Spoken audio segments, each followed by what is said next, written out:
أعوذ بالله من الشيطان الرجيم بسم الله الرحمن الرحيم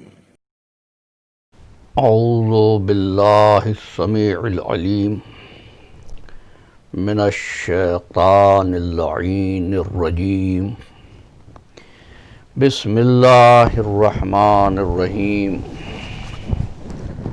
الحمد لأهله والصلاة على أهلها. عزیزان گرامی اور ناظرین محترم، السلام علیکم. حضرت آدم علیہ السلام کے واقعے میں شیطان الرجیم کا ذکر بھی ہوا تھا،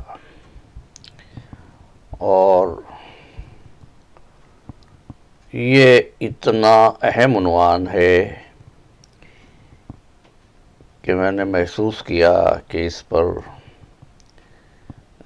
علیحدہ سے اور کسی حد تک تفصیل سے گفتگو ہونی چاہیے. میں دیکھتا ہوں احباب نے شیطان کے تصور کو اس طرح سمجھا ہے کہ اپنی فہم کے مطابق شیطان کو ایک ذات یا ایک شخصیت سمجھ لیا اور رب العالمین کے مقابل اور متوازی قوت محسوس کیا. مثلا اگر آپ آج کسی سے پوچھیں کہ شیطان کتنے ہیں تو جواب یہی ملے گا کہ شیطان ایک ہے. پھر اس سے پوچھیں کہ کیا شیطان ہر جگہ موجود ہے تو وہ یہ بھی کہے گا کہ شیطان ہر جگہ موجود ہے. اور پھر ہر مسلمان کا تصور توحید یہ ہے کہ اللہ ایک ہے اور ہر جگہ موجود ہے. حالانکہ یہ موازنہ نہ صرف باطل ہے بلکہ کسی حد تک توہین رب العالمین کے برابر ہے. اس لیے کہ رب العالمین خالق ہے اور شیطان مخلوق ہے. میں آپ سے عرض کروں گا کہ یہ بات درست ہے کہ ابلیس ہر جگہ موجود ہے، لیکن یہ بات غلط ہے کہ صرف ایک شیطان ہے. اسی لیے قرآن مجید میں شیطان کے ساتھ ساتھ ایک لفظ آپ اور دیکھیں گے، شیاطین. یہ جمع ہے شیطان کی، یہ ایک نہیں کئی ہے. پہلا ثبوت سورہ بقرہ اور سورہ بقرہ کی 102 آیت کا نشان 102. وَاتَّبَعُوا مَا تَتْلُو الشَّيَاطِينُ عَلَى مُلْكِ سُلَيْمَانَ. کیا لفظ آیا؟ شیاطین. اس کا مطلب ہے شیطان ایک نہیں، ایک سے زیادہ ہے.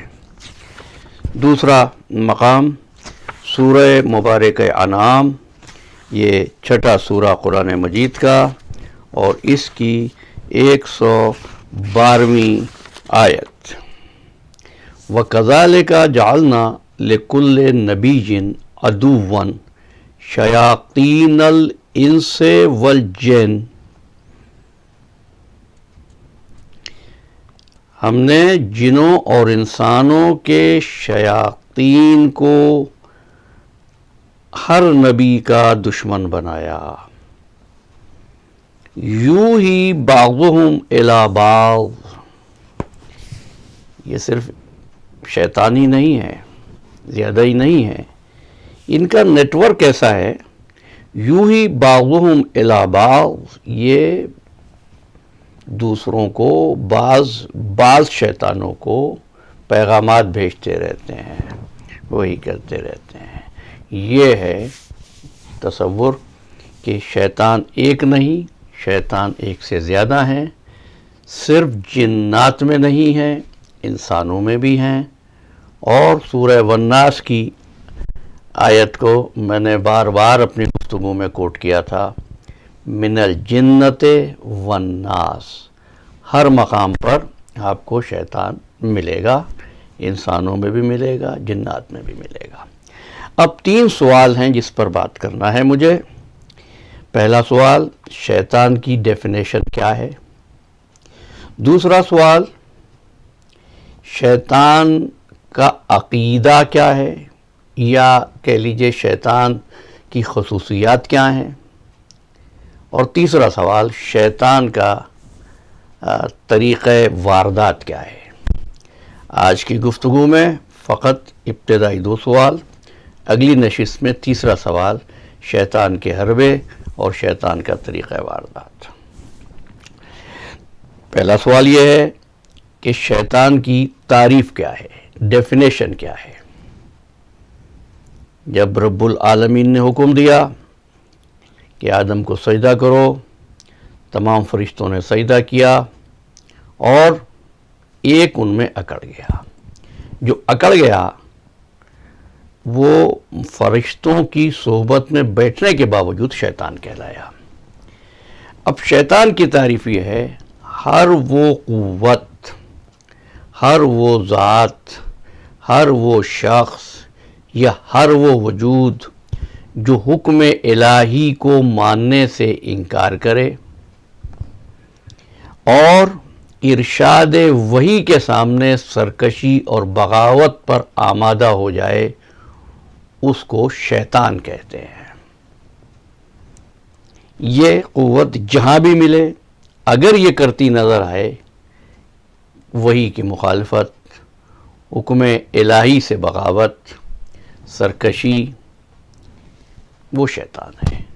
یہ شیطان کی تعریف ہو گئی. اب شیطان کی خصوصیات اور شیطان کا عقیدہ کیا ہے؟ یہ بات اس لیے ضروری ہے کہ ہم یہ سمجھتے ہیں جو اللہ پر ایمان لے آیا وہ شیطان نہیں ہو سکتا،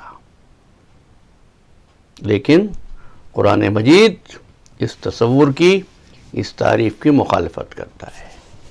آپ کو معلوم ہے یہ سورہ مبارکہ اعراف ہے، 7واں سورہ قرآن مجید کا، اور 7ویں سورہ میں ارشاد ہوا جہاں پر قدرت نے ذکر کیا ہے ابلیس کا اور سجدے کے حکم کا، اور پھر اس کے سجدے سے انکار کا.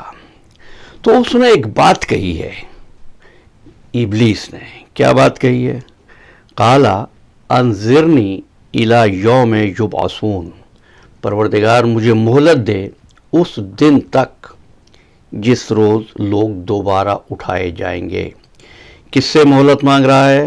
رب العالمین سے. اس کا مطلب ہے اس کا رب العالمین پر ایمان بھی ہے، اور وہ یہ بھی سمجھتا ہے کہ دینے والی قوت، دعا درخواست قبول کرنے والی قوت سوائے رب العالمین کے کوئی اور نہیں ہے. اس کا مطلب یہ ہے ابلیس وہ نہیں ہوتا جو توحید پر ایمان لے آئے. نہ صرف یہ، اگر یہ تصور ہو کہ جس کے پاس علم بہت زیادہ ہے وہاں شیطان نہیں ہو سکتا، علم اس کا اتنا ہے کہ ابھی تعلیمات اسلامی نہیں آئی ہیں، وہ کہہ رہا ہے اس دن تک کے لیے مہلت دے دے جس دن لوگ دوبارہ اٹھائے جائیں گے. اس کا مطلب ہے اس کا اللہ پر بھی ایمان ہے اور اس کا قیامت پر بھی ایمان ہے. پھر اس کے بعد وہ کہتا ہے کہ اگر مجھے مہلت مل گئی تو میں کروں گا کیا؟ قالا، یہ بھی سورہ اعراف 16ویں آیت ہے. پہلی آیت جو میں نے پڑھی وہ 14 اور 15 تھی. قالا فبما اغویتنی لاقعدن لہم صراطک المستقیم. وہ صراط مستقیم کے تصور پر بھی ایمان رکھتا ہے، لیکن اللہ پر ایمان، قیامت پر ایمان، صراط مستقیم پر ایمان اس کو شیطان بننے سے روک نہیں سکتا. شیطان کی خصوصیات آپ کے سامنے آ جائیں گی اگر آپ قرآن مجید کا 15واں سورہ جو سورہ مبارکہ الحجر ہے اور اس کی 40ویں آیت ہے، اس کو بھی دیکھ لیجئے. وہ کہتا ہے قال رب بما اغویتنی لأزینن لہم فی الارض ولأغوینہم اجمعین. پروردگار میں ایسا کام کروں گا کہ بندوں کے لیے روئے زمین میں مادی اشیاء کو زینت دے کر گمراہ کر دوں گا، الا عبادک منہم المخلصین، سوائے تیرے مخلص بندوں کے. یعنی اب وہ مخلص بندہ کون؟ یعنی اس کا ایمان انبیاء پر بھی ہے، اللہ کی حجتوں پر بھی ہے. آپ دیکھ رہے ہیں، یعنی شیطان وہ نہیں ہوتا جس کے عقیدے میں توحید نہ ہو. نہیں، توحید بھی ہوتی ہے، قیامت بھی ہوتی ہے، صراط مستقیم بھی ہوتا ہے، نبوت بھی ہوتی ہے. اب وہ کیا چیز ہے جس نے اس کو ابلیس بنایا؟ کیا کہنے لگا؟ پروردگار تو مجھے حکم دے رہا ہے کہ میں آدم کو سجدہ کروں. انا خیر منہ خلقتنی من نار وخلقتہ من طین. تو نے مجھے آگ سے بنایا، آدم کو مٹی سے بنایا. یعنی کہہ یہ رہا تھا کہ تو ایک افضل کو حکم دے رہا ہے، ایک اعلیٰ کو حکم دے رہا ہے کہ ادنا کو اور مفضول کو سجدہ کرے. یعنی اس کا اعتراض توحید پر نہیں ہے، عدل الہی پر ہے. اب بات سمجھ میں آئی. ابلیس توحید کو بھی مانتا ہے، ابلیس نبوت کو بھی مانتا ہے، شیطان قیامت پر بھی ایمان رکھتا ہے، شیطان صراط مستقیم کے تصور سے بھی آشنا ہے، لیکن وہ عدل الہی کا ہمیشہ انکار کرتا ہے. اور کیا کرتا ہے؟ نظر کس چیز پر ہے اس کی؟ تو نے اس کو مٹی سے بنایا. جو اس کے احترام سے بھی انکار کر رہا ہے اور اس کی تخلیق کے میٹیریل کے ظاہر کی وجہ سے اپنے آپ کو افضل قرار دے رہا ہے.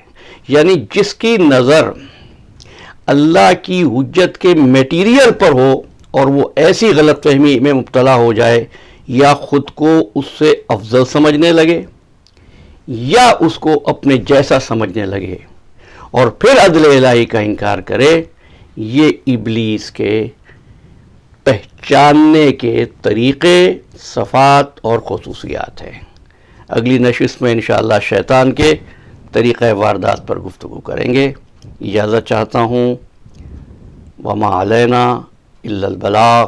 السلام علیکم ورحمۃ اللہ وبرکاتہ.